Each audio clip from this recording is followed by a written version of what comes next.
Hello and welcome. The gods did not simply abandon Krynn. They were forced into a bargain so terrible, so absolute, that it would reshape the very fabric of existence itself. You have heard whispers of the Age of Mortals, that strange epoch when prayers went unanswered and the heavens fell silent. But the truth behind this divine exodus runs deeper than any tale told in taverns or sung by bards. It begins not with departure, but with release, with a prison shattered, with chaos itself breaking free from its ancient bonds to wage war upon all of creation. The world you know as Krynn has stood for ages beyond counting, shaped and guided by a pantheon of 21 gods, divided evenly among the pillars of good, neutrality, and evil. These deities walked a careful balance, each faction checking the power of the others, maintaining the great triangle of existence that defined all things. Paladine, the platinum dragon, led the gods of good with wisdom and mercy. Takhisis, the five-headed queen of darkness, commanded the forces of evil with ambition and cunning. Between them stood Jillian, keeper of the Tobril, the book containing all knowledge, representing the neutrality that bound the cosmic order together for generations upon generations. This divine structure held firm, weathering the cataclysm, surviving the War of the Lance, enduring through ages of struggle and triumph. But even gods can be bound by forces greater than themselves. Even immortals can be forced to make impossible choices. Long before recorded history, before the first elves walked beneath the stars or the first dragons took flight, there existed a being of pure entropy. This entity was once known as Ionthas, but in his rage and madness, he rejected that name and became something far more primal. He became chaos. According to the oldest legends preserved in the most ancient texts, chaos was defeated by Paladine with the aid of the high god himself, then cast beyond the boundaries of creation. But chaos did not simply vanish into the void. His essence, his very being, was imprisoned within an artifact of incredible power, the Gragem of Gargath. This crystalline prison, created by the god Reorx, contained the pure force of chaos itself, reality-warping power that reshaped whatever it touched. For centuries, the Gragem wandered Krynn, bringing strange transformations in its wake, creating pools of mysterious oil deep in mountains, altering the very nature of creatures and places it passed. Gnomes chased it for decades, driven by insatiable curiosity. A human named Gargath once captured it with the legendary weapons Pathfinder and Spellbinder, imprisoning the gem within his castle. Eventually, through a series of fateful events, the Gragem came into the possession of the Urda. The Urda were a beautiful and ancient race, cousins to the ogres, but refined and noble where their kin had become brutal and twisted. They dwelt in isolation, far from the troubles of the younger races, believing themselves wise enough to wield powers that others could not comprehend. In their pride, in their certainty that they understood forces beyond mortal ken, the Urda made a decision that would doom their entire civilization and threaten all of existence. They decided to open the Grejum. Perhaps they believed they could harness the power within. Perhaps they thought they could use it to protect themselves from the knights of Takhises who had discovered their hidden isle. Whatever their reasoning, whatever their intentions, the result was catastrophic beyond measure. When the Grejum shattered, when its crystalline shell finally broke after containing its prisoner for ages uncounted, Chaos himself broke free. The Urda paid the price immediately and absolutely. Their entire race was killed off in moments, wiped from existence by the very power they had sought to control. But Chaos was not content with merely destroying his liberators. He had been imprisoned for so long, cast out by the gods he believed were his children, trapped while creation continued without him.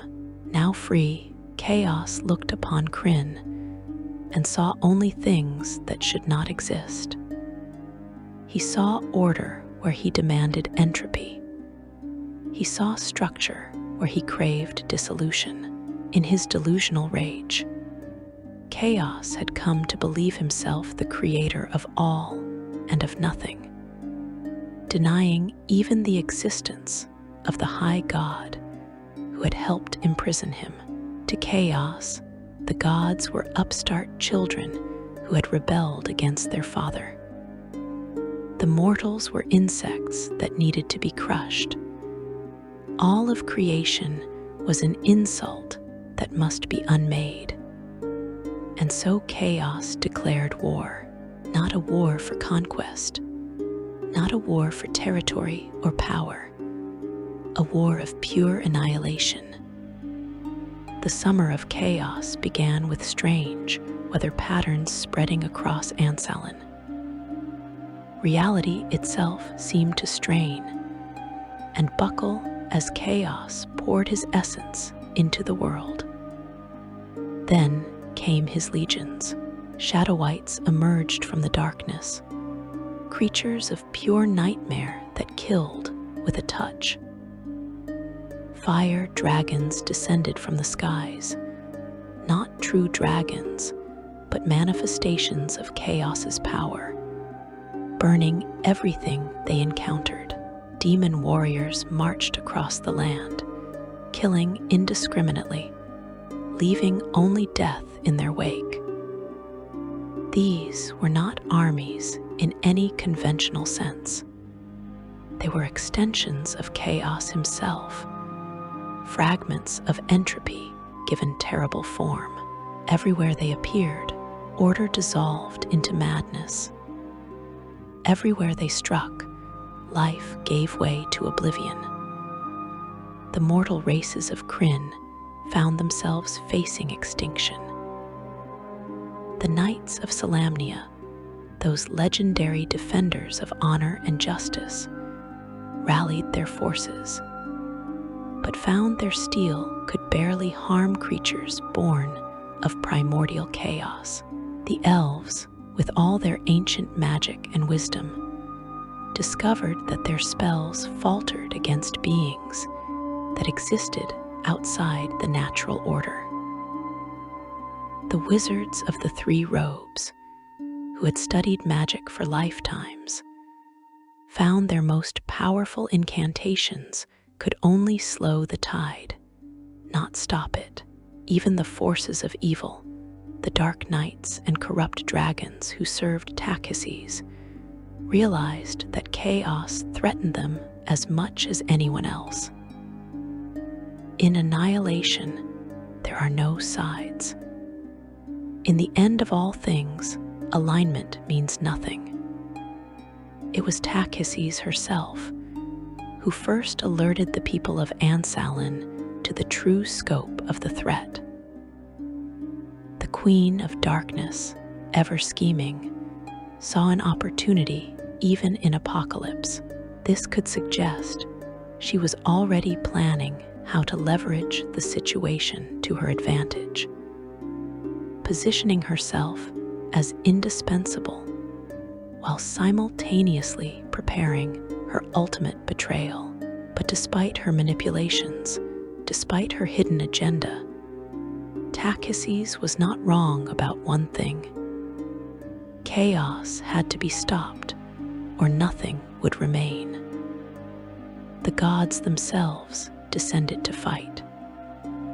Paladin took his true form as a great platinum dragon and battled Chaos's mightiest servants.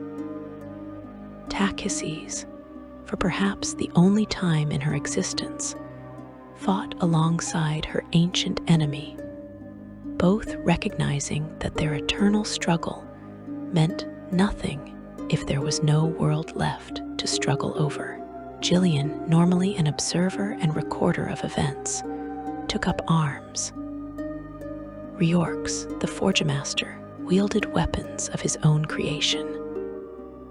All 21 gods of Krynn, good, neutral, and evil alike, united against the common threat. This had never happened before. This would never happen again. But even the combined might of the Pantheon was not enough. Chaos had been imprisoned for eons, and his power eclipsed theirs individually. He summoned legions faster than they could be destroyed. He manifested new horrors as quickly as old ones fell. The war raged across Ansalon, battles fought in every corner of the continent.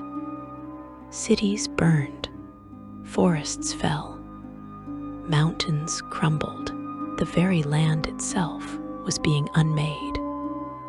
Reality unraveling wherever chaos's influence spread strongest. Then mortals stepped forward to stand beside gods. Heroes from the War of the Lance, who had faced Takhises herself and lived, now raised weapons against chaos. Steel Brightblade, son of the legendary Sturm Brightblade, fought with his father's courage. Taz the Kender, beloved Tasselhoff Burfoot, who had traveled through time itself and seen wonders beyond imagining, stood ready to face the end. Palin Majur, perhaps the most powerful wizard of his generation, channeled magic that threatened to tear him apart. Ordinary soldiers, knights, and warriors, people whose names would never be recorded in history, threw themselves into battle knowing they faced certain death. They fought not for glory or reward. They fought because, if they did not, there would be nothing left to fight for. The turning point came when a hero transformed. In one of the war's most desperate moments, a warrior named Liam found himself falling from the sky, plummeting toward certain death. But instead of dying, he transformed into a silver dragon mid-fall and hurled a Dragonlance directly at one of Chaos's most powerful servants. The weapon, blessed by Paladin himself in ages past, struck true. It was a moment of pure heroism, mortal courage elevated to divine purpose. And it showed that mortals fighting alongside gods could accomplish what neither could achieve alone. The combined forces of gods and mortals acting in perfect harmony finally succeeded in doing the impossible. They weakened chaos, not killed, for could entropy truly die, but diminished, pushed back.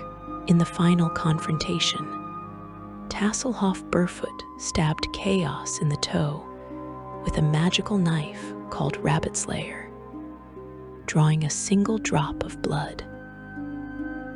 His companion Usha caught that precious drop in the broken halves of the Gragem. That one drop was enough. Chaos was drawn back into his prison, sealed once more, the Gragem reforming around him. The Father of Nothing was imprisoned again. The battlefield fell silent.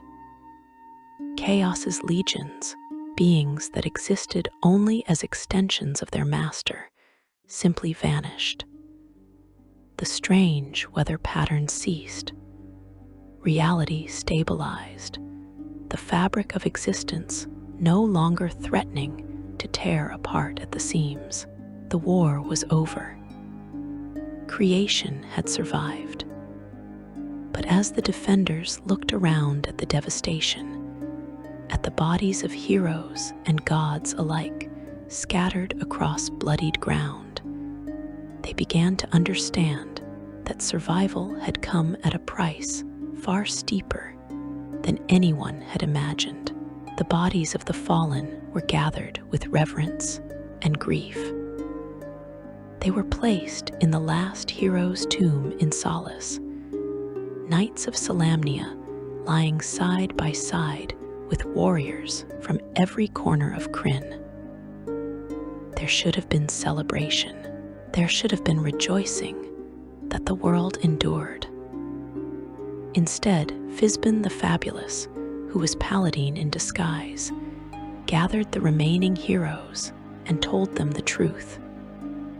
The gods had made a deal, an agreement, a bargain with Chaos himself, and the terms of that bargain meant that even though Krynn survived the war, it would face a future more uncertain than any before. The price of victory was about to be revealed, and it would change everything you thought you knew about the relationship between mortals and the divine. Section 2. The Divine Bargain and Departure. Paladin stood among the ashes of victory and spoke words that would haunt the mortal races for generations to come. The deal was simple in its statement, but devastating in its implications. In order to imprison Chaos once more, the gods had agreed to leave Krynn entirely. They would withdraw from the world, cease all direct intervention, and allow mortals to walk their own path without divine guidance. It was the only term Chaos would accept. He had looked upon creation and seen the influence of the gods everywhere, in every temple, in every prayer, in every miracle worked through faith. If he could not unmake the world, he would at least strip it of the divine presence he so despised. The gods, faced with a choice between total annihilation and voluntary exile, chose exile. They chose to give mortals a chance at survival, even if it meant abandoning them. You must understand the weight of this decision from the divine perspective. These gods had shaped Krynn from its earliest moments. They had guided civilizations through ages of darkness and light. They had answered the prayers of the faithful, granting clerics power to heal the wounded and protect the innocent. They had walked among mortals during the War of the Lance, fought alongside heroes, invested themselves personally in the fate of this world. Paladin himself had taken mortal form as Fizban, living and breathing and bleeding, alongside the companions who would become legends. Miss Hackle, goddess of healing, had worked countless miracles through her clerics, saving lives that would otherwise have been lost. Even Takhises, for all her evil and ambition, had been intimately connected to Krynn, her schemes and plots woven into the very fabric of history. Now all of that would end. The connection would be severed, the pantheon would depart, and Krynn would face its future alone. The gods began making their preparations for departure almost immediately after the war's end. They could not simply vanish in an instant. There were divine realms to close, connections to sever, final blessings to bestow upon those who had served them faithfully. The clerics who had fought in the Chaos War found themselves granted one last surge of divine power, enough to heal the worst of the wounded, to restore what could be restored. Then slowly, prayer by prayer, temple by temple, the divine presence began to fade. A cleric of Paladine would kneel at dawn, seeking the familiar warmth of her god's attention, and find only silence. A priest of Reorx would enter the forge, speaking the traditional invocations, and discover that the words echoed hollow in empty air. The departure was not instantaneous apocalypse. It was gradual abandonment, which in many ways felt worse. It gave mortals time to realize what they were losing, time to feel the absence growing deeper with each passing day. But Takhises, the queen of darkness, the mother of evil, had no intention of honoring the agreement she had made. While her fellow gods prepared to fulfill their oath to chaos, Takhises schemed. She had seen an opportunity during the war, a possibility that her devious mind had been cultivating even as she fought alongside Paladine. If the other gods left Krynn as promised, and if she could somehow remain while keeping Krynn hidden from them, she would be the only deity with access to the world. She would not have to share worship. She would not have to compete for influence. The entire world would be hers and hers alone. It was a plan of breathtaking audacity and staggering blasphemy. It required betraying not only her ancient enemies among the gods of good, but also her allies among the gods of evil. It required breaking an oath made to Chaos himself, but Takhises had never let concepts like honor or loyalty interfere with her ambitions. The method Takhises chose was as unprecedented as her treachery. She did not simply hide Krynn behind illusions or magical veils. She physically moved the entire world, using power she had secretly hoarded and knowledge she had gained through centuries of scheming. Takhises literally displaced Krynn from its proper location in the cosmos. The world itself was stolen, shifted to a place where the other gods could not perceive it. From their perspective, from the view of Paladine and Jillian and all the rest, Krynn simply vanished. They honored their agreement with chaos and withdrew from the world, expecting to watch from afar as mortals forged their own destiny. Instead, they found themselves unable to locate the world at all. It was as if Krynn had been erased from existence, removed from the very fabric of reality they understood. The most visible sign of this cosmic displacement was the transformation of Krynn's 3 moons. For as long as anyone could remember, the world had been lit at night by 3 distinct lunar bodies: Solinari, the silver moon, represented the forces of good magic and was aligned with Paladine. Lunitari, the red moon, embodied neutral magic and followed Jillian's guidance. Nuitari, the black moon invisible to most eyes, channeled evil magic and served Takhises. These three moons were not merely celestial objects. They were manifestations of divine power, sources of the arcane magic that wizards drew upon when they cast their spells. The wizards of the white robes looked to Solinari.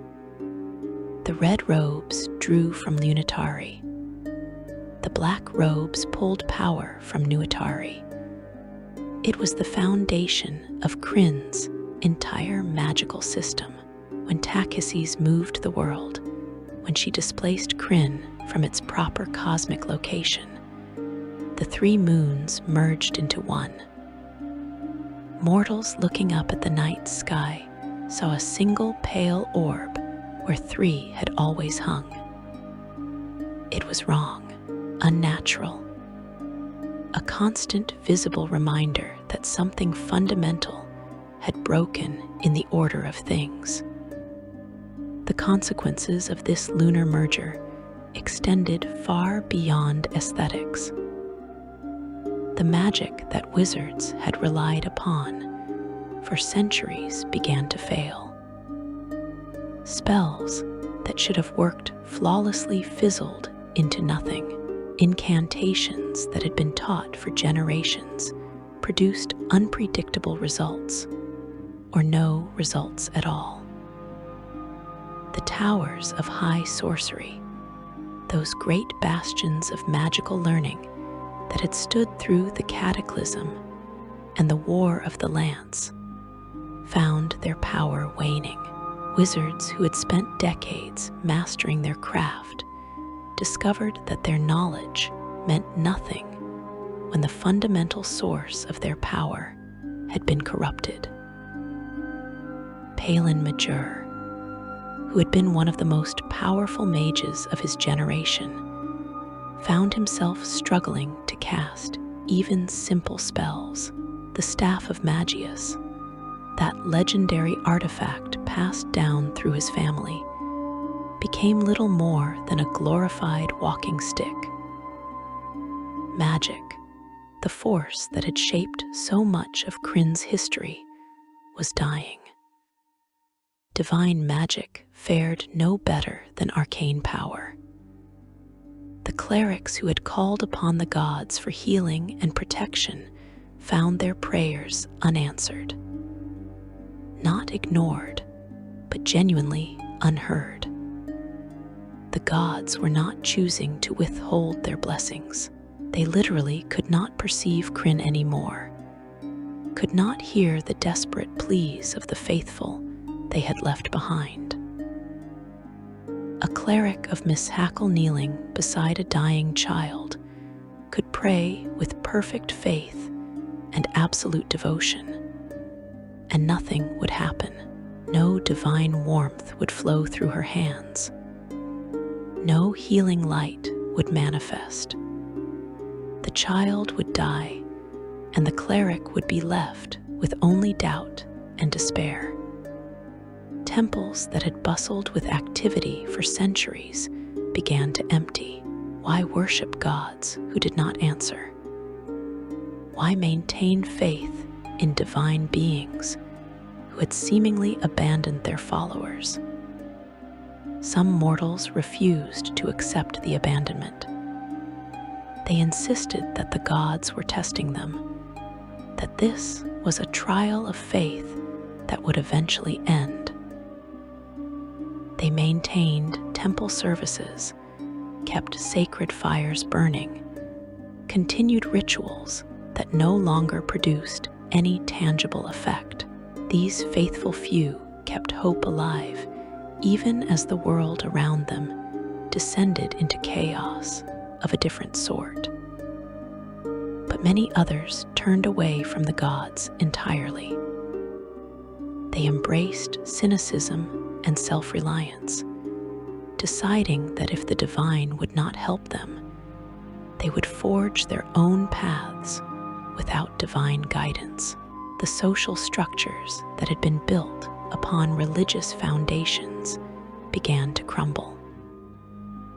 The Knights of Salamnia, whose code was rooted in service to Paladine and the gods of good, found themselves questioning the very basis of their order. If Paladine was gone, if Kiri Jalith no longer blessed warriors in battle, what did their oaths mean? Some knights abandoned their posts, becoming sellswords or hermits. Others clung even tighter to their code, arguing that honor had value independent of divine mandate. The world entered what historians would later call the Age of Mortals, or the Fifth Age. It was an era defined by absence, by loss, by the struggle to survive in a world that had been fundamentally changed.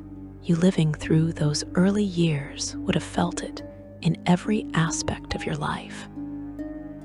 The prayers your parents taught you would produce nothing but echoes in empty air.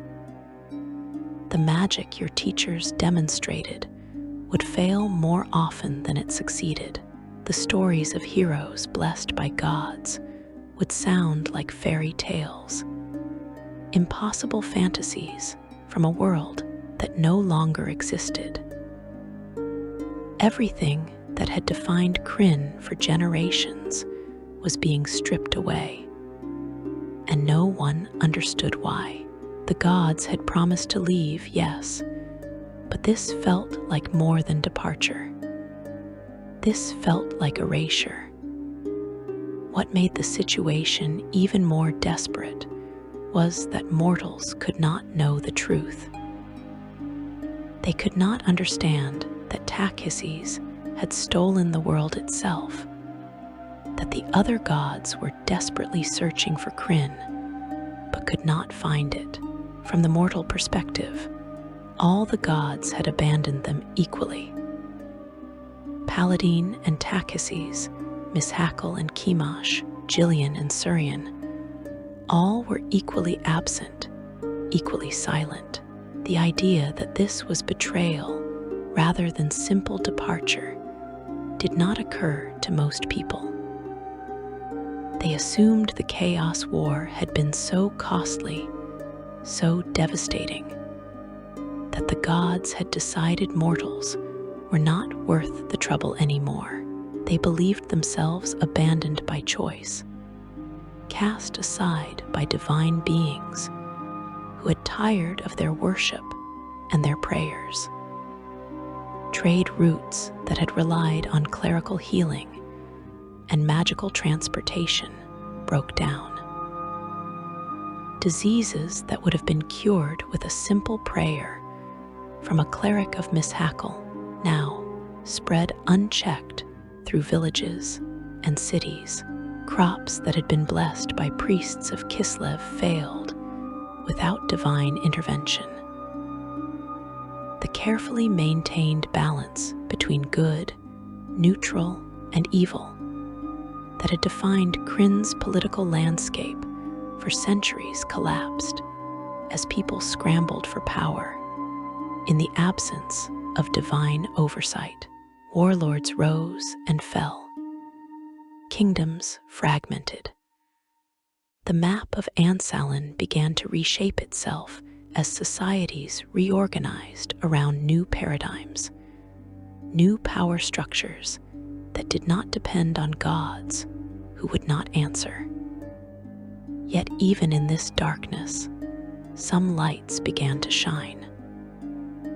Mortals proved more resilient than perhaps even the gods had anticipated. They began discovering new ways to survive, new sources of power that did not require divine intervention. A woman named Goldmoon, who had once been one of the most devoted servants of Mishakel, found herself at the center of one such discovery. she would stumble upon something the world had never known, a form of magic drawn not from gods or moons, but from the mortal heart itself. But that discovery, and the strange new powers that mortals would develop in the Age of Mortals, would be only the beginning of the transformation Krynn would undergo. The dead, however, could not adapt. They could not discover new powers or forge new paths. And in the absence of the gods, something terrible was happening to the souls of those who died, something that would eventually force even Takhisis to confront the consequences of her theft. Section 3. The Age of Mortals begins. The world that remained after the divine departure was broken in ways that went beyond missing gods or failing magic. You waking each morning in those early years of the Fifth Age would find yourself in a reality that operated on rules no one fully understood anymore. The fundamental laws that had governed existence for millennia had been rewritten overnight, and mortals were left to decipher the new order through trial and painful error. Communities that had thrived for centuries found themselves struggling with basic survival. Knowledge accumulated over generations became worthless when the magic it described no longer functioned as expected. It was an age of uncertainty, of fear, of desperate searching for anything that might replace what had been lost. Goldmoon had been one of the heroes of the Lance, a figure of legend who had helped defeat Takhisis herself during the War of the Lance. She had served Miss Hackle, goddess of healing, with unwavering devotion, channeling divine power to mend wounds and cure diseases. Her faith had never wavered through decades of service. But now, like every other cleric on Krynn, she found her prayers met with silence. The connection to Miss Hackle that had defined so much of her life was gone.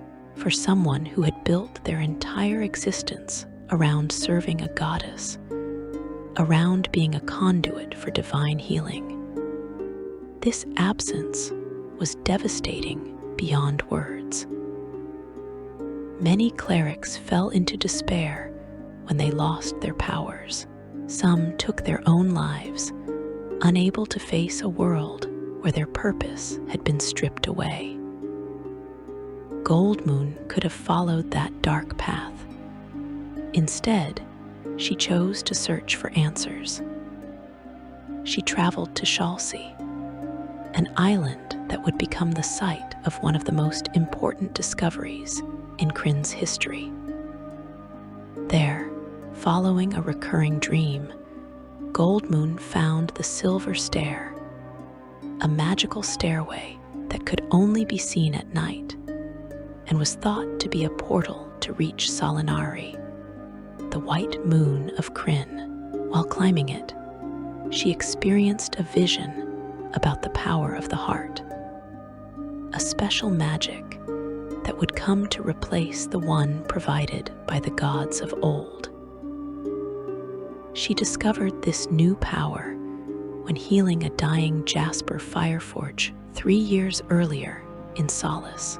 This was a completely new form of magic, something Krynn had never known before.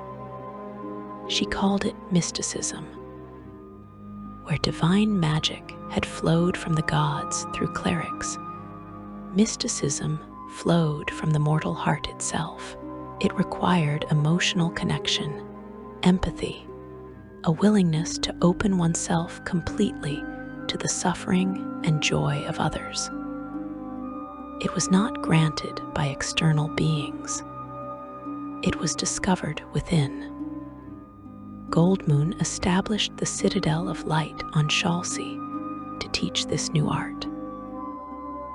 The Citadel became a beacon of hope in the age of mortals, drawing students from across Ansalin who sought to reclaim some measure of the healing power that had been lost when the clerics fell silent. The mystics trained there learned to channel their inner strength, to manifest healing through sheer force of will and depth of feeling. It was harder than divine magic had been. A cleric could call upon their god and receive power as a gift, their deity doing much of the work. A mystic had to generate everything themselves, drawing upon personal reserves that could be exhausted, pushing their own spirits to the breaking point. But it worked. Wounds closed, diseases retreated, the sick recovered. For the first time since the gods departed, there was genuine hope that mortals might survive without divine intervention. Palin Majur, nephew of the legendary Racelin Majur, and one of the most accomplished wizards of his generation, pursued a parallel path with arcane magic. The failure of traditional wizardry had hit him particularly hard. He had devoted his life to mastering the arcane arts, studying the magic of the three moons, earning his place among the greatest mages of the age. Now all of that knowledge was ash. The spells he had perfected no longer functioned. The magical theory he had mastered no longer applied. But Palin, like Goldmoon, refused to accept defeat. He theorized that if mysticism could replace divine magic, there might be a way to replace arcane magic as well. He began experimenting, researching, pushing at the boundaries of what remained of magical power. What Palin discovered, with the aid of the shadow sorcerer, was sorcery, also called wild magic. This was a form of magic that drew upon the ambient magical energy of the world itself, rather than the divine power of the moons, where wizardry had required careful study and precise incantations, memorizing spells and following rigid formulas. Sorcery was more intuitive and wild. A sorcerer shaped raw magical force through willpower and imagination. It was unpredictable, sometimes dangerous, but it was real magic in a world that had been stripped of arcane power. This discovery came 29 years after the Chaos War, when the dragon overlords were dominating Ansalin and magic was failing. Palin established the Academy of Sorcery just south of Solace to teach this new discipline, training a generation of spellcasters who would never know the structured magic of the three robes. The wizards of old looked upon sorcery with suspicion and sometimes contempt, seeing it as a bastardized version of true magic. But sorcery worked, and in the age of mortals, that was all that mattered. These two discoveries, mysticism and sorcery, gave mortals tools to survive in a godless world. They were adapting, learning to stand on their own without divine crutches. But even as Goldmoon trained mystics and Palin taught sorcerers, even as civilization began rebuilding itself around these new paradigms, a new threat was gathering on the horizon. The dragon overlords were coming. The dragon overlords were unlike any dragons Krynn had known.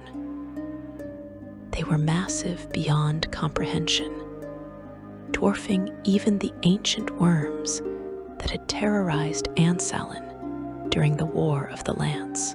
Their power was immense, fueled by magic that seemed to ignore the limitations afflicting other beings in the age of mortals. And most crucially, most terrifyingly, they were not native to Krynn. These dragons came from beyond, from other worlds, drawn to Krynn through pathways left by the first of their kind. One by one, they arrived and claimed vast territories across Ansalin, reshaping the land itself to suit their natures and their desires. Malastrix, called Molly's, was a colossal red dragon whose very presence radiated heat and flame.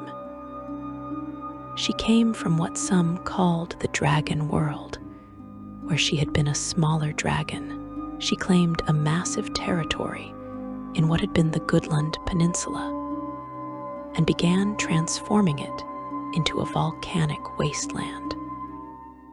The land itself changed under her influence, mountains rising where plains had been, lava flows replacing rivers, the entire region becoming a hellscape of fire and ash.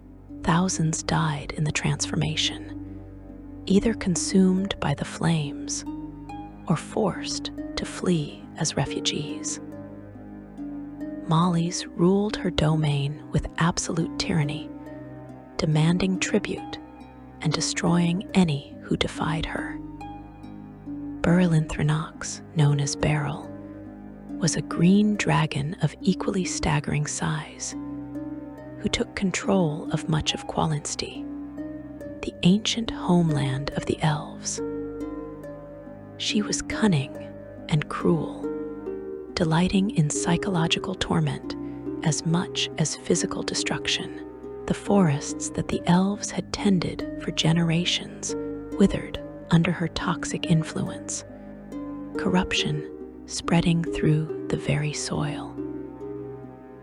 Beryl forced the elves to serve her, and she demonstrated to the Qualinsti how she could steal the souls of elves.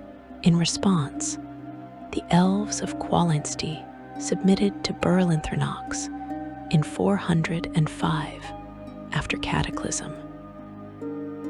She was breaking a proud people who had stood for thousands of years. Calendros, who had once been known as Ski during the War of the Lance, had a history with Krynn that predated the other overlords.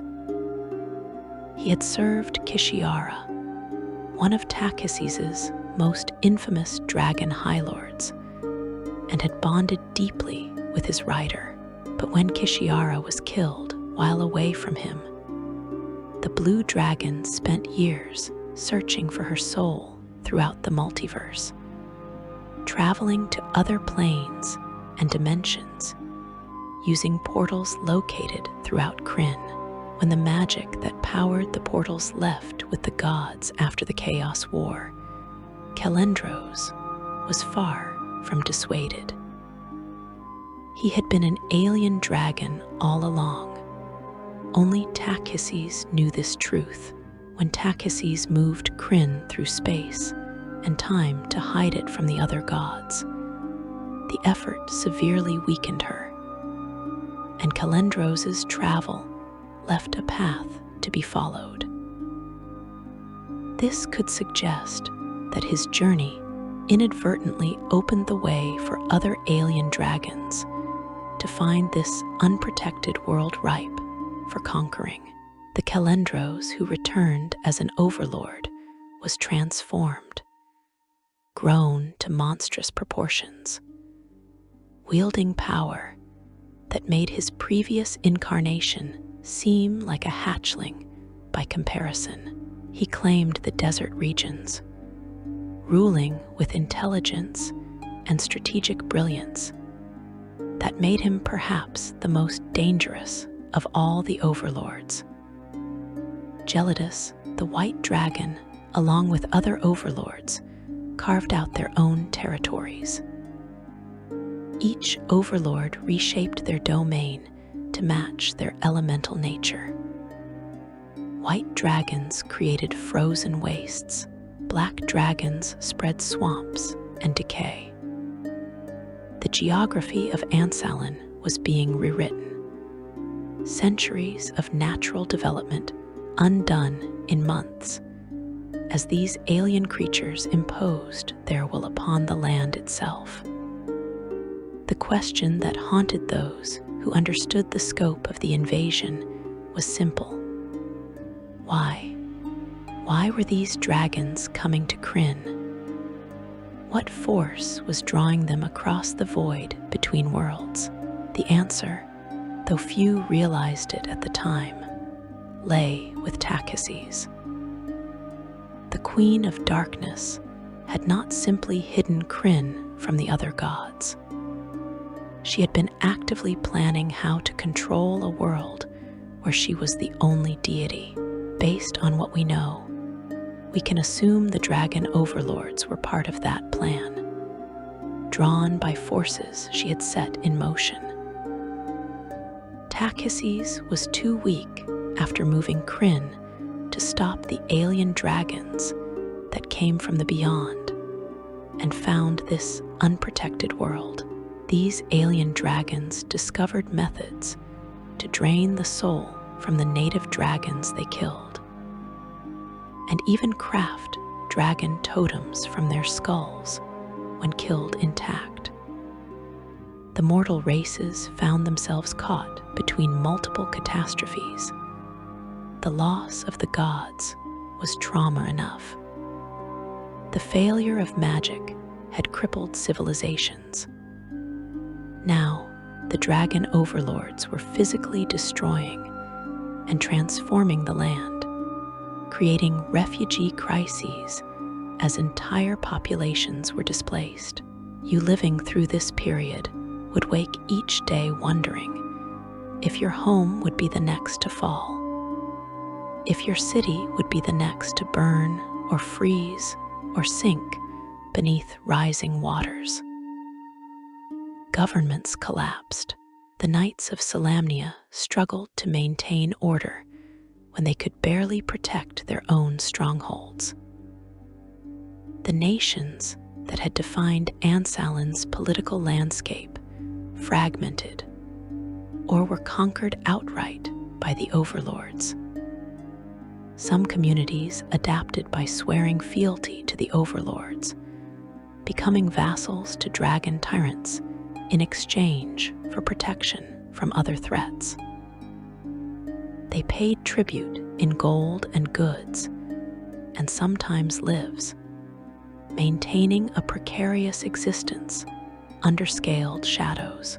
Other communities fled, becoming nomadic peoples wandering through lands that no longer resembled the homes their ancestors had known. Still, others fought, desperate resistance movements trying to undermine overlord control through sabotage and guerrilla warfare. It was rarely successful. How do you fight a creature that can reshape mountains, that can annihilate entire armies with its breath, that commands magic seemingly unaffected by the limitations crippling everyone else?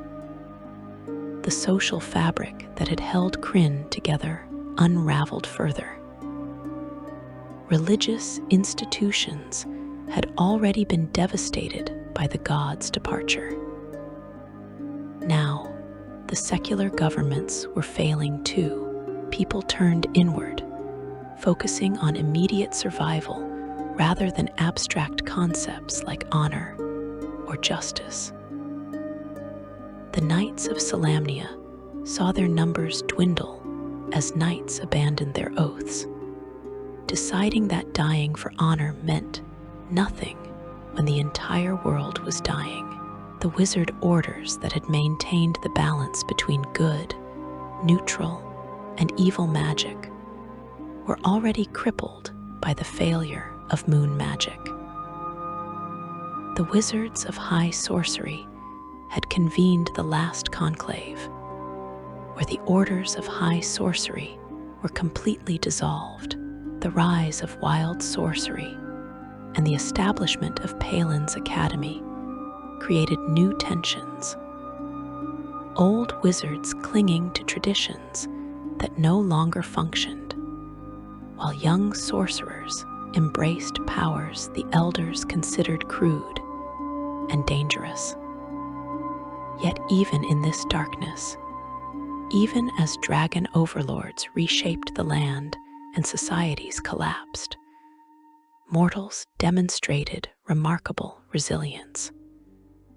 They built new lives in the ruins of old ones. They created new traditions to replace those that had become meaningless.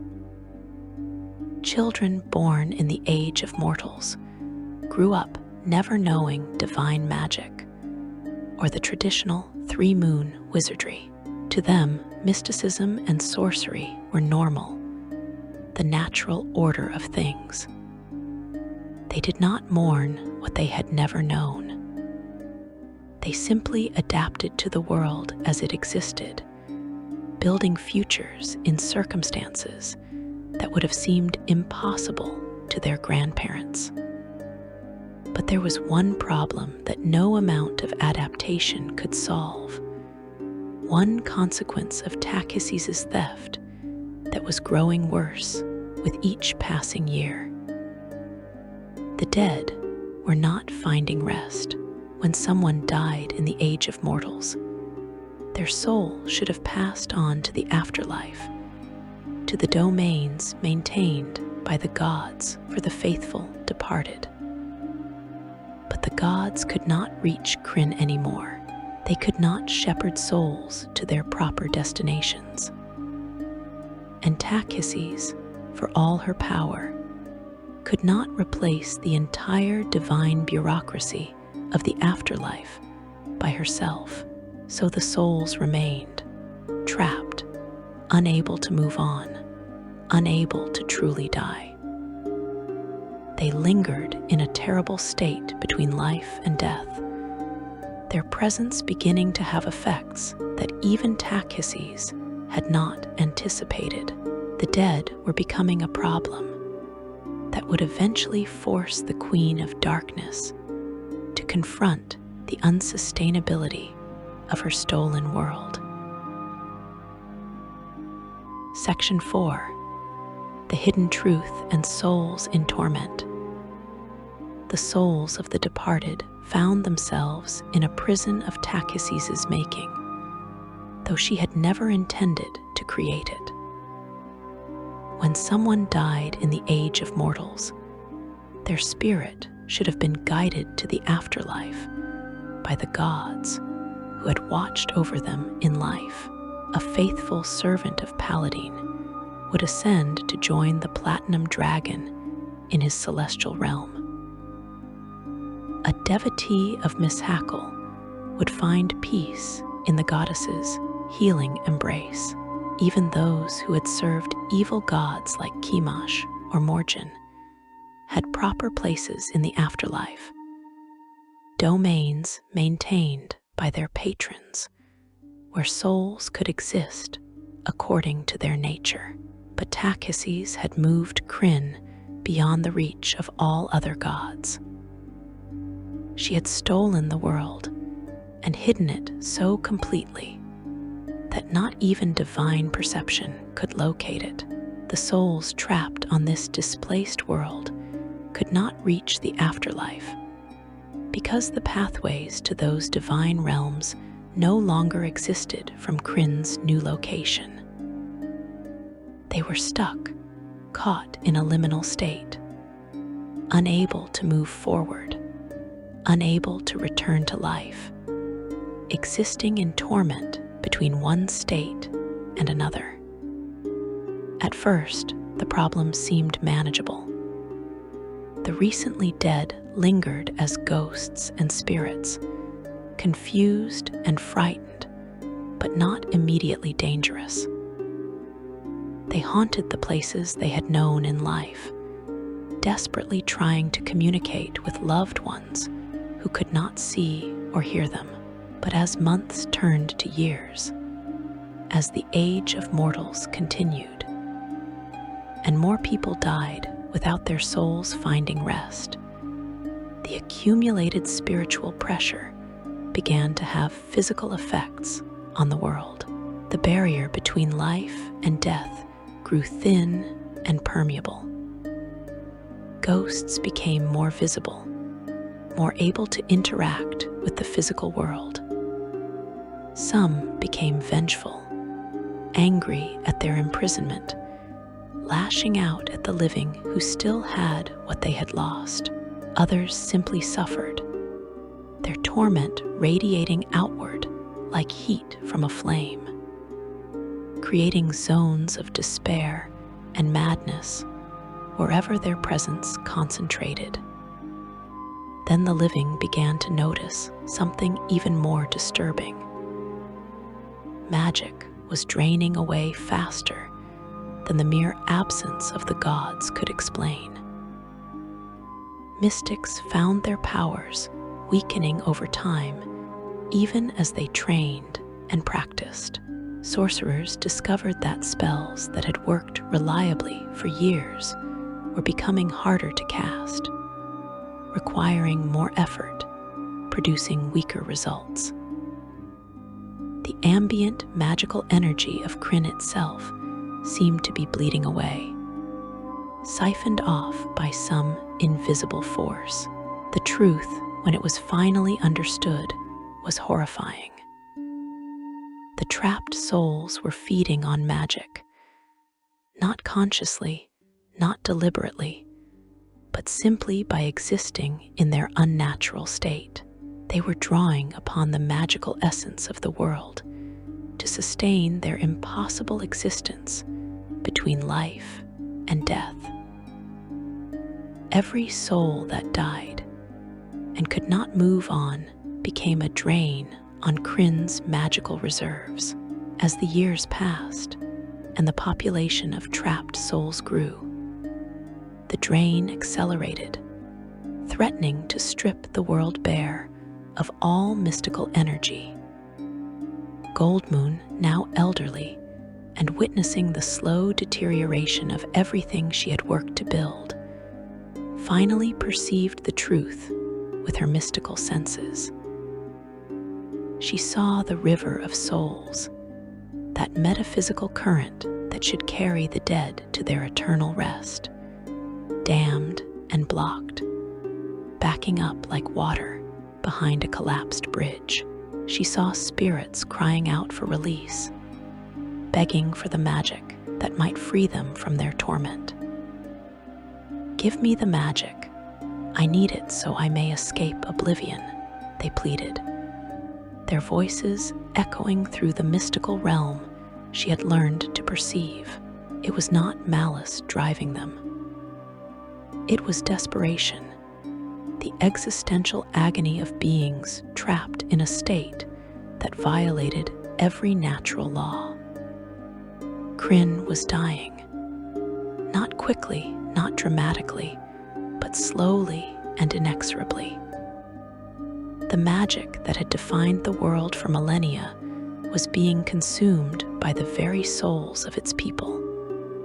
Eventually, there would be nothing left, no mysticism to heal the sick, no sorcery to defend against threats.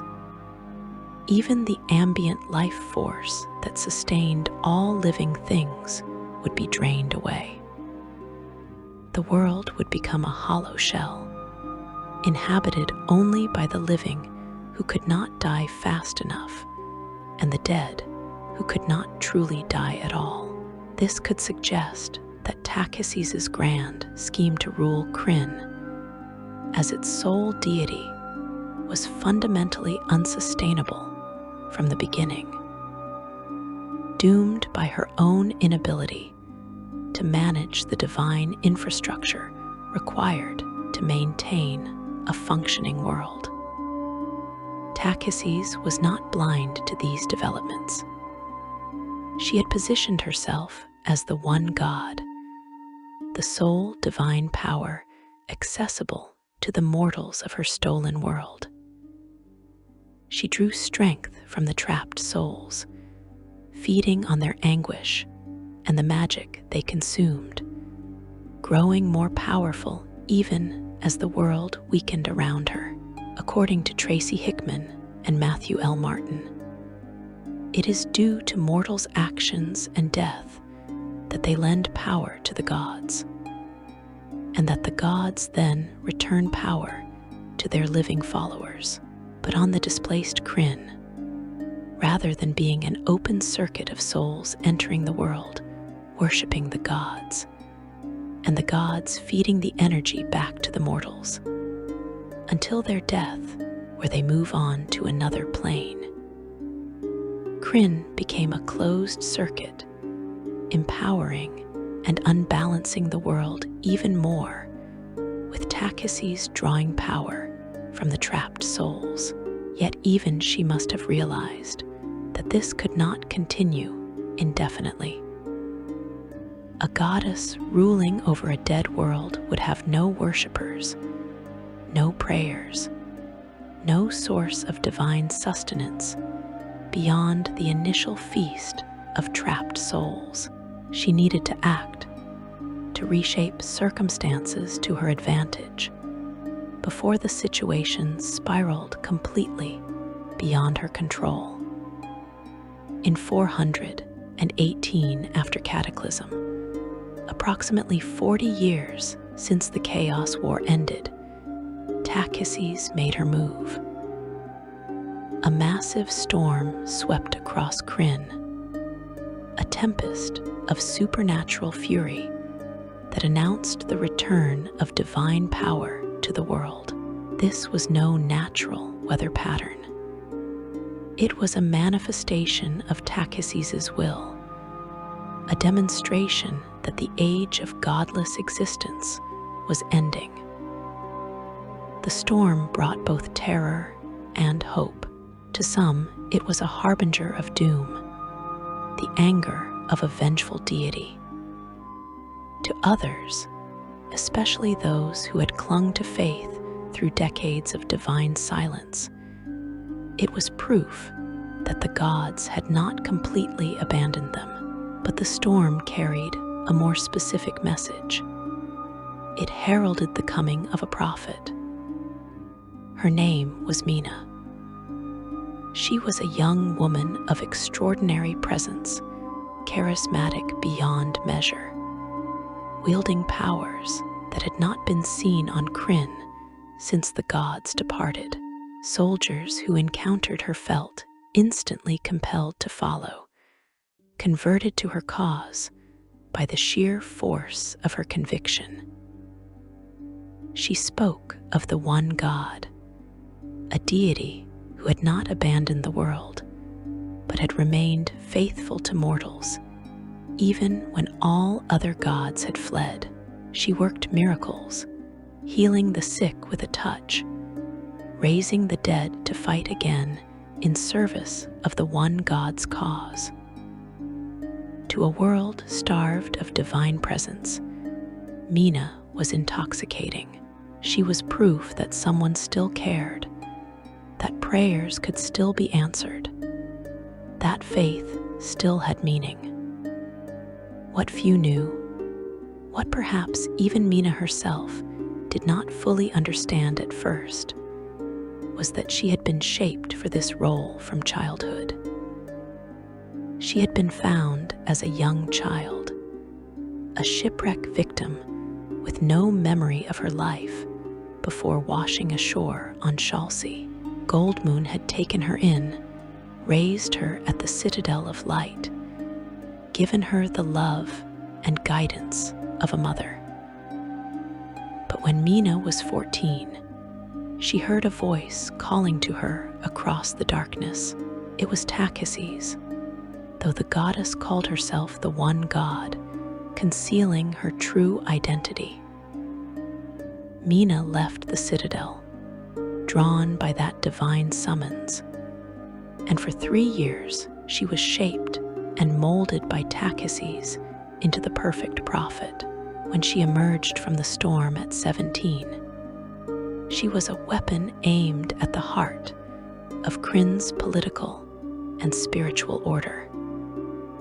Mina led armies of the Knights of Takhises, now renamed the Knights of Naraka, in a campaign of conquest that seemed unstoppable.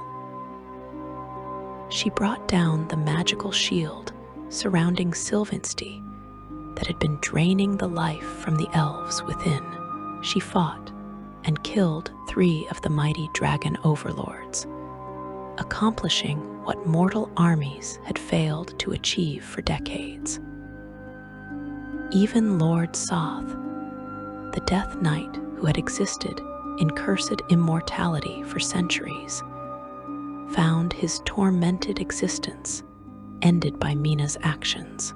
She retook control of the Knights of Takhises and conquered cities across Ansalin, her armies swelling with converts who believed they served a benevolent deity rather than the Queen of Darkness. The War of Souls, as it came to be called, raged across Krynn. It was not merely a military conflict, but a spiritual one, a battle for the very soul of the world.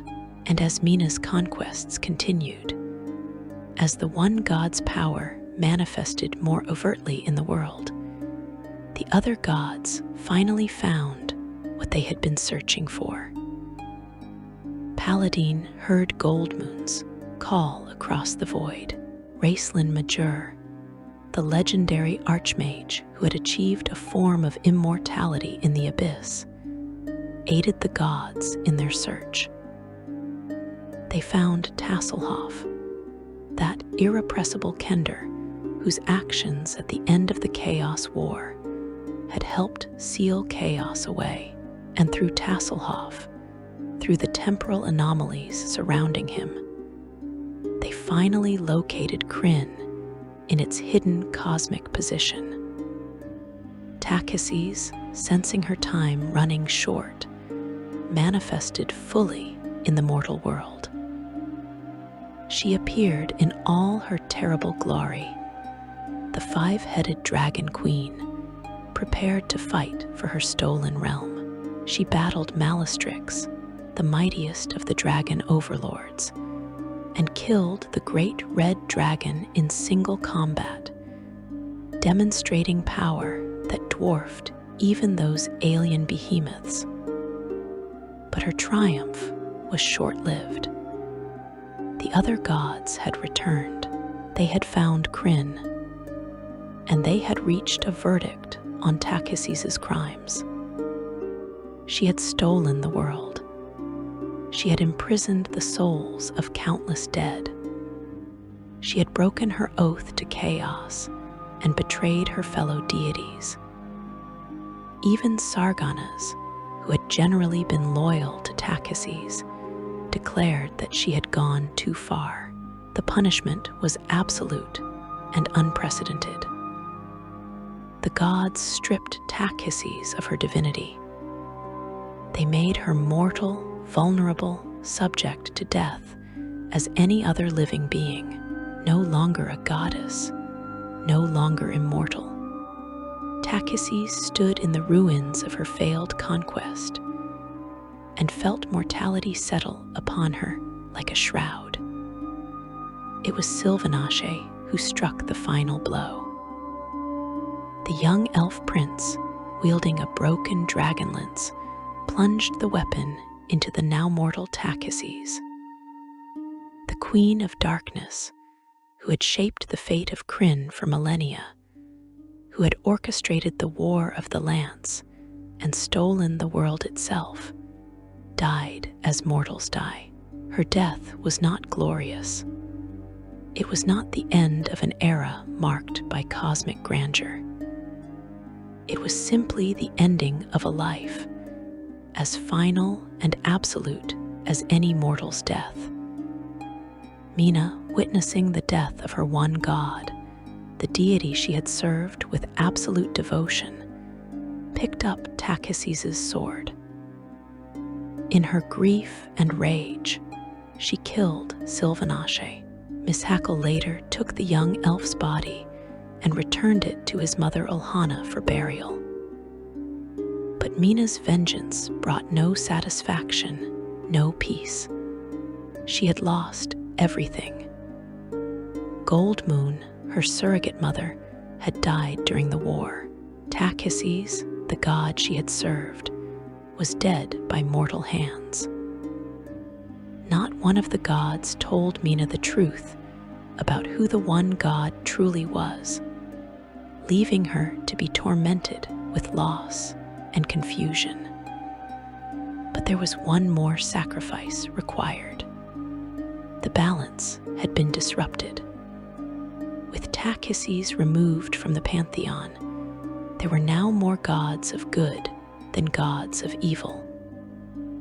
To restore the balance that defined Krynn's cosmic order, one god from the side of light had to willingly step down. Paladin, Takhisis's equal in the heavens, made the choice. Acting out of love for the world, out of understanding that the balance must be maintained at any cost, the platinum dragon gave up his immortality. He became Valthanus, a mortal elf, subject to all the dangers and limitations of mortal existence. He would age. He could be killed. He could fall to disease or accident as any other mortal. The god who had guided Krynn since its creation now walked among his people as one of them, powerless to affect events beyond what any mortal could achieve. Krynn was returned to its proper place in the cosmos. The souls of the dead, finally freed from their torment, could flow along the river of souls through the gate of souls to their proper rest in the afterlife. The three moons separated once more. Solinari, Lunitari, and Nuitari returning to their traditional orbits. The gods were back, though diminished by one on each side of the balance. Magic began to stabilize, divine and arcane power flowing once more through proper channels. The age of mortals was over. A new era had begun, shaped by all that had been lost and learned during those terrible decades of divine absence. Section 5. The Legacy of Choices. The world that emerged from the War of Souls was fundamentally different from the one that had existed before the Chaos War. Krynn had been stolen, hidden, and reclaimed. A goddess had been stripped of divinity and slain as a mortal. A god had voluntarily given up immortality to preserve the cosmic balance. Countless souls had endured decades of torment, trapped between life and death. The scars of these events ran deep, reshaping not just the physical world, but the very relationship between mortals and the divine. The return of the gods brought both relief and complication. Divine magic flowed once more through clerics who had maintained their faith through decades of silence. The traditional wizardry of the three moons was restored, with Solinari, Lunitari, and Nuitari once again providing the structured arcane power that had defined Krynn's magical tradition for millennia. The towers of high sorcery could function as intended. Clerics could heal with prayers rather than relying solely on their own internal reserves. For those who had lived through the age of mortals, it must have felt like waking from a nightmare into familiar reality. But mysticism and sorcery did not vanish when the gods returned.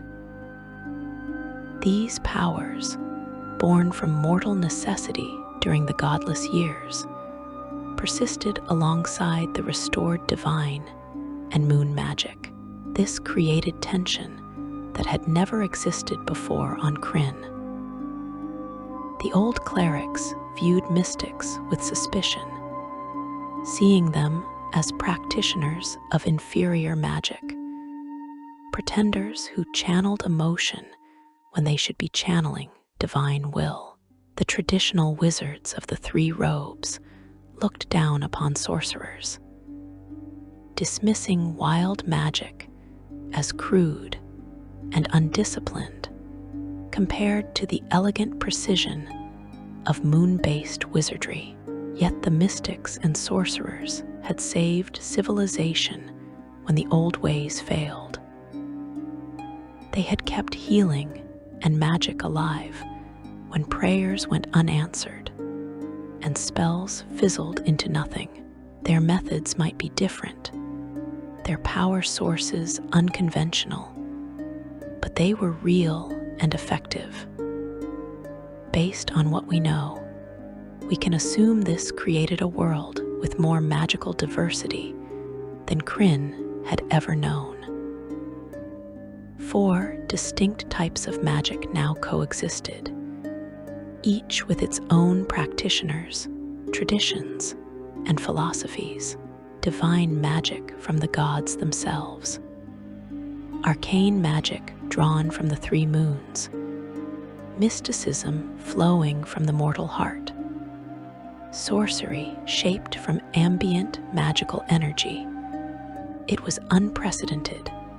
It was uncomfortable for traditionalists, and it was the new reality that mortals and gods alike had to accept. Mina's story continued in ways few could have predicted. After witnessing Takhisis's death and killing Silvanashe in her grief, Mina buried the body of her goddess beneath a mountain. She contemplated suicide, believing her life without the one god was meaningless. But Kimash, god of death, came to her not to claim her life, but to claim her living service. The god of death had grown tired of being worshipped only by the elderly and decrepit. He wanted young, vital followers, and he saw in Mina the perfect tool to achieve this. She became his high priestess, entranced by his presence, channeling her devotion into a new cause. Kimash granted her the power to offer eternal youth and life to those who declared loyalty to him, creating the beloved of Kimash, undead beings who retained the appearance and vitality of life. This could suggest that even after Takhisis's death, her former prophet remained a force that would reshape Krynn's spiritual landscape, though now serving a different master with different goals. Valthanus, who had been Paladine, the Platinum Dragon, leader of the gods of good, now walked Krynn as a mortal elf. He dressed as an ordinary wanderer, giving no outward sign of being different from any other mortal. He was subject to all the dangers of mortality, vulnerable to disease and accident as any other person. He was powerless to affect events beyond what any mortal could achieve. He had been unable to halt the blow that struck down Takhisis. He could not save Silvanashe from death.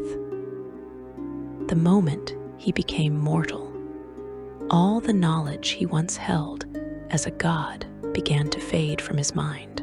He wandered the continent, never staying long in one place, never permitting himself to become close to anyone. Valthanus realized that many people on Krynn would seek to use him, and the power they believed he still wielded for their own ends. He had heard Tachyses's final curse, that he would know the sorrow of mortality as she had known it, even briefly. The greatest sacrifice had been made, the balance preserved, but at a cost measured in loneliness and the slow fading of divine perspective into mortal limitation. The dragon overlords who survived, Calendros and Gelidus among others, remained powerful forces on Krynn. 3 of their number had been killed during the War of Souls, but those who endured still controlled vast territories. They were diminished somewhat by Tachyses's death and the return of the other gods, no longer quite as unstoppable as they had seemed during the height of the Age of Mortals. Yet they were still massive, still alien, still wielding power that dwarfed native dragons. The damage they had inflicted on Ansalin's geography would take generations to reverse. The volcanic wastelands created by Malastrix, the corrupted forests left by Berlinthranox, the frozen expanses shaped by white dragon overlords. All these transformations persisted long after the wars ended. The climate of the entire continent had been altered. What the dragon overlords had reshaped would not easily return to its previous state. The elves faced particularly difficult challenges in this new era. Qualinsti had been conquered and corrupted by Beryl. Sylvansti had suffered under a magical shield that drained life from those within. Their homelands were damaged, their populations scattered, their ancient civilizations disrupted in ways that would require decades or centuries to heal. This could suggest that the price of divine conflict was often paid most heavily by those who had the least power to affect the outcome. Mortal peoples caught in circumstances beyond their control or understanding. Yet through all this trauma, through all these changes, mortals proved something that perhaps even the gods had not fully understood. They could adapt. They could survive without divine intervention when necessary. They could discover new sources of power, create new traditions, rebuild civilizations from ruins. The Age of Mortals had been born from betrayal and theft, shaped by dragon tyranny and soul torment. But it had also been an era when mortals stood on their own, when they proved their resilience, when they demonstrated that faith did not require gods to be present if hope remained alive in mortal hearts. The cosmic balance that defined Krynn's divine structure had been tested and reshaped. Tachyses was gone from the pantheon of evil. Paladine had stepped down from the pantheon of good. The triangle of existence, good, neutral, and evil, continued, but with different gods filling those roles, maintaining the equilibrium that prevented any one side from overwhelming mortal free will. The balance was not just a philosophical concept. It was a living agreement enforced by the gods themselves. That force could only be used to counter force, that mortals must retain their freedom to choose their own paths, even when gods disagreed with those choices. The greatest lesson of the Chaos War and its aftermath might be this: even gods make choices with consequences they cannot fully predict. They chose to bargain with chaos, and mortals paid the price in decades of divine silence. Takhises chose to betray that bargain. An entire world suffered through the age of mortals as a result. Paladin chose to become mortal, and the heavens were forever diminished by his absence. Every choice, divine or mortal, rippled outward through time and space, affecting lives in ways that could not be controlled or contained. You living on Krynn after the War of Souls would wake each day in a world that remembered what it was like to be abandoned by the divine. You would see temples restored, but also mystic circles continuing their practice. You would witness wizards of the three robes and wild sorcerers existing in uneasy coexistence. You would hear stories of Mina, the prophet who had been deceived by the goddess she served, now serving a new master with equal devotion. You might even encounter a wandering elf who seemed somehow different, who carried himself with wisdom beyond his apparent years. Who was Valthanus, the god who gave up everything to preserve the balance between light and darkness. The gods did not simply abandon Krynn. They were forced into a bargain, then betrayed by one of their own, then fought to reclaim what had been stolen, and finally paid the ultimate price to restore order. The true reason for their vanishing was not divine whim or mortal unworthiness. It was the consequence of choices made in desperation, of a war against entropy itself, of a goddess's ambition overreaching, and of the fundamental requirement that cosmic balance must be maintained, no matter the cost. The age of mortals ended, but its legacy endured. Mortals learned they could survive without gods. Gods learned that mortals were stronger than they had believed. And everyone, mortal and divine alike, learned that the choices made in moments of crisis echo across ages, shaping destinies in ways that can never be undone, only endured, and perhaps eventually understood. If you enjoyed learning about the real reason why Dragonlance's lost gods vanished, please consider liking this video and subscribing to the channel for more deep dives into the lore and mysteries of Dungeons and Dragons worlds. Thank you for joining me on this journey through one of Krynn's most pivotal and misunderstood eras. Until next time, may your own choices be wise, and may you never face the impossible bargains that shaped this age of wonder and sorrow.